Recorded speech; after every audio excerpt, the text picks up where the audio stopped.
আসসালামু আলাইকুম। শুরুতেই জানিয়ে দিব এখনকার গুরুত্বপূর্ণ সংবাদ শিরোনাম। তারেক রহমানের সঙ্গে বৈঠকের পর নতুন রাজনৈতিক সমীকরণের ইঙ্গিত জামায়াত আমিরের। তারেক রহমানকে লেখা চিঠিতে কি লিখেছেন মোদি? ভিপি সাদেক কায়েমকে যে পরামর্শ দিলেন তারেক রহমান। জামায়াত আমিরের সঙ্গে ভারতের বৈঠক, যা বললেন সার্জিস। স্বতন্ত্র ও বিদ্রোহী প্রার্থীদের যে বার্তা দিল বিএনপি। শুনছিলেন সংবাদ শিরোনাম, এবার বিস্তারিত। তবে তার আগে অনুরোধ থাকবে ভিডিওতে একটি লাইক দিন এবং চ্যানেলটির সাবস্ক্রাইব করুন। তারেক রহমানের সঙ্গে বৈঠকের পর নতুন রাজনৈতিক সমীকরণের ইঙ্গিত জামায়াত আমিরের। নির্বাচন পরবর্তী রাষ্ট্র গঠন ও জাতীয় ঐক্যের লক্ষ্যে এক নতুন রাজনৈতিক সমীকরণের ইঙ্গিত দিলেন বাংলাদেশ জামায়াতে ইসলামীর আমির ডক্টর শফিকুর রহমান।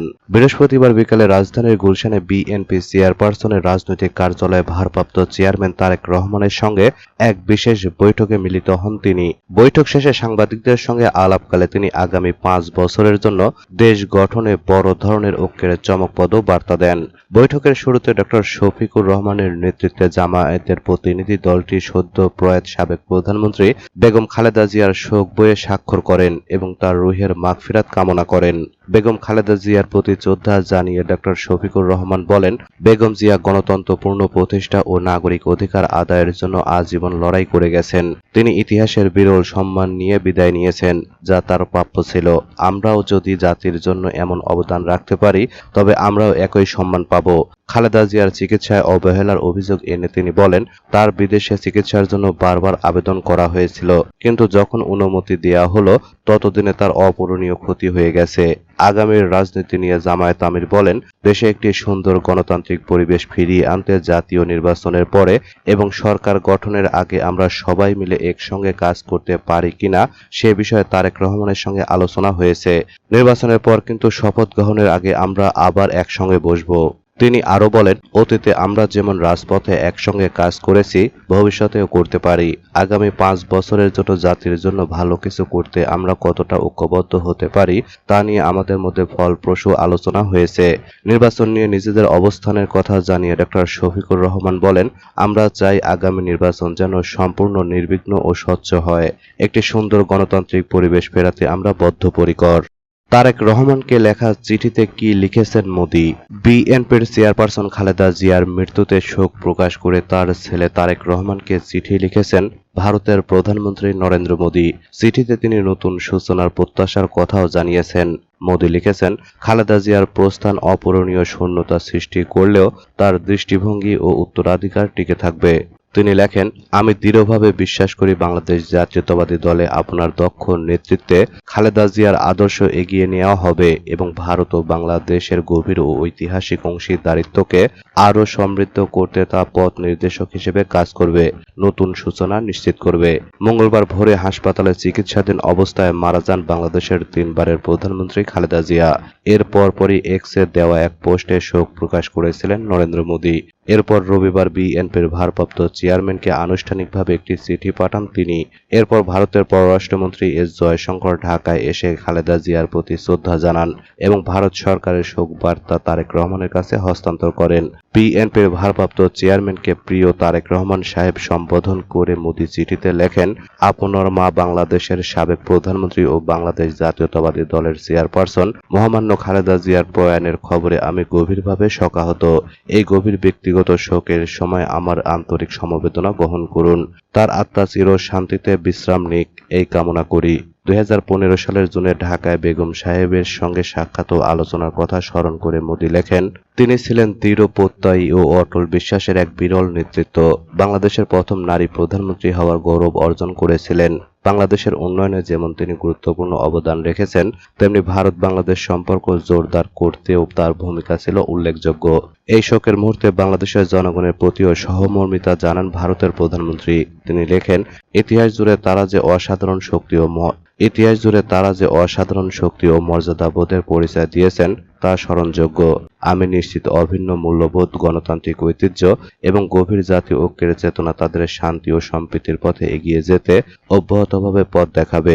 চিঠির শেষে মোদি লেখেন, আরও একবার আমার আন্তরিক সমবেদনা গ্রহণ করুন। এই কঠিন সময়ে আপনাকে ও আপনার পরিবারকে সৃষ্টিকর্তা যেন ধৈর্য ও শক্তি দান করেন, এই প্রার্থনা করি। আপনার ভবিষ্যৎ কাজের জন্য আমার শুভকামনা রইল। ভিপি সাদিক কায়েমকে যে পরামর্শ দিলেন তারেক রহমান। বিএনপির ভারপ্রাপ্ত চেয়ারম্যান তারেক রহমানের সঙ্গে বৈঠক করেছেন ঢাকা বিশ্ববিদ্যালয় কেন্দ্রীয় ছাত্র সংসদের প্রতিনিধিরা। বৈঠক শেষে ডাকসু ভিপি সাদিক কায়েম বলেছেন, আমরা তারেক রহমানের সঙ্গে সাক্ষাৎ করেছি। তিনি আমাদের এবং দেশের ছাত্র সমাজের প্রতি অত্যন্ত গুরুত্বপূর্ণ কিছু পরামর্শ দিয়েছেন। বৃহস্পতিবার বিকালে রাজধানীর গুলশানে বিএনপির চেয়ারপারসনের রাজনৈতিক কার্যালয়ে এ বৈঠক শেষে তিনি এসব কথা বলেন। বৈঠকের শুরুতে প্রতিনিধি দলটির সদ্য প্রয়াত সাবেক প্রধানমন্ত্রী বেগম খালেদা জিয়ার শোক বইয়ে স্বাক্ষর করেন। বৈঠকে বিএনপি, জামায়াত সহ সব ফ্যাসিবাদ বিরোধী দল এবং ছাত্র দল, ছাত্র শিবির সহ সব ছাত্র সংগঠনকে কাঁধে কাঁধ মিলিয়ে কাজ করার পরামর্শ দিয়েছেন তারেক রহমান। এ সময় জুলাই বিপ্লব পরবর্তী সময়ে ফ্যাসিবাদ বিরোধী সব শক্তিকে ঐক্যবদ্ধ থাকার উপর বিশেষভাবে গুরুত্ব আরোপ করেছেন তারেক রহমান। সাদিক কায়েম বলেন, রাজনীতিতে নিজেদের মধ্যে ভিন্নতা বা বিভাজন থাকাটা গণতান্ত্রিক সৌন্দর্য, কিন্তু বাংলাদেশ এবং জুলাই বিপ্লবের প্রশ্নে আমাদের সবাইকে এক থাকতে হবে। তিনি বলেন, বিপ্লবের এই ঐতিহাসিক সুযোগকে কাজে লাগিয়ে আমাদের ইনসাফ ভিত্তিক বাংলাদেশ গড়তে হবে।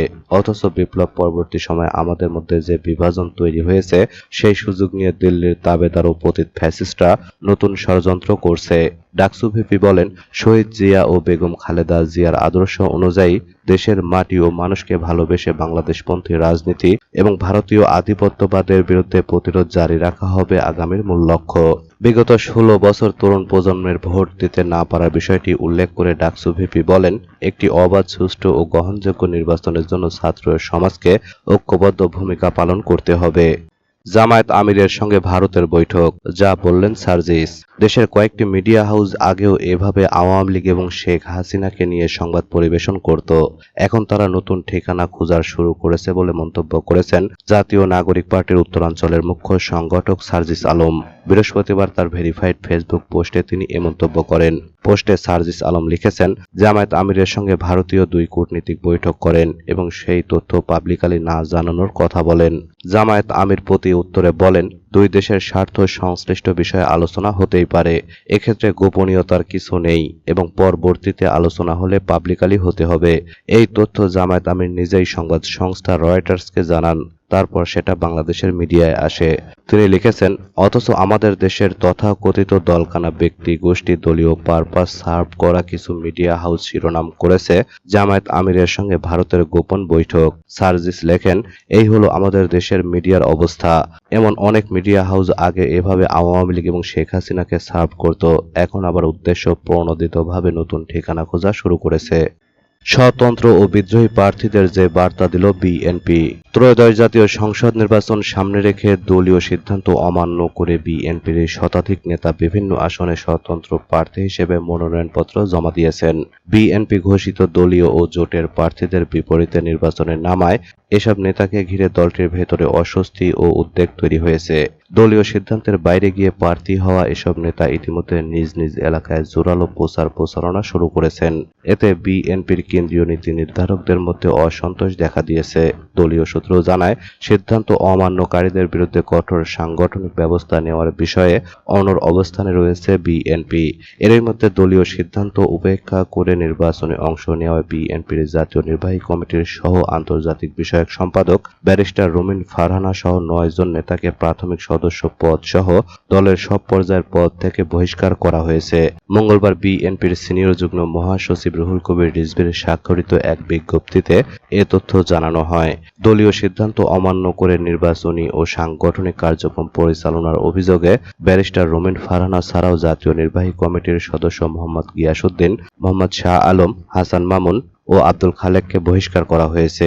একই সঙ্গে বহিষ্কৃত হয়েছেন কেন্দ্রীয় ছাত্র দলের সাবেক সহ সভাপতি তরুণ দে, ঢাকা মহানগর উত্তর বিএনপির সাবেক আহ্বায়ক সাইফুল আলম নীরব, সিলেট জেলা বিএনপির সহ সভাপতি মামুনুর রশিদ চাকসু মামুন এবং ব্রাহ্মণবাড়িয়া বাঞ্ছারামপুর উপজেলা বিএনপির সভাপতি কৃষিবিদ মেহেদী হাসান পলাশ। বিএনপির এক জ্যেষ্ঠ নেতা বলেন, দলীয় প্রার্থীর বিরুদ্ধে যারা মনোনয়ন জমা দিয়েছেন তাদের কঠোর নজরদারিতে রাখা হয়েছে। ঘোষিত তফসিল অনুযায়ী নির্ধারিত সময়ের মধ্যে মনোনয়ন প্রত্যাহারের নির্দেশ দেওয়া হবে। নির্দেশ অমান্য করলে দলীয় গঠনতন্ত্র অনুযায়ী ব্যবস্থা নেওয়া হবে। এর আগে দলীয় প্রার্থী চূড়ান্ত করার আগে মনোনয়ন প্রত্যাশীদের সঙ্গে মতবিনিময় সভায় বিএনপির ভারপ্রাপ্ত চেয়ারম্যান তারেক রহমান দলীয় সিদ্ধান্ত মেনে ধানের শীষের পক্ষে ঐক্যবদ্ধভাবে কাজ করার আহ্বান জানান। দলীয় সিদ্ধান্ত অমান্য না না করার বিষয়ে সতর্ক করে দেন তিনি। তবে তার নির্দেশনার পরও ব্যাপকভাবে স্বতন্ত্র প্রার্থী হওয়াকে উদ্বেগজনক বলে মনে করছেন রাজনৈতিক বিশ্লেষকরা। বিএনপির স্থায়ী কমিটির সদস্য ডক্টর খন্দকার মোশাররফ হোসেন বলেন, অনেকে দলীয় সিদ্ধান্ত অমান্য করে মনোনয়ন জমা দিয়েছেন। এখনো পূর্ণাঙ্গ তথ্য হাতে আসেনি। ধাপে ধাপে জানা যাবে কোন আসনে কতজন প্রার্থী হয়েছেন। এ বিষয়ে এখনো আনুষ্ঠানিক আলোচনা হয়নি।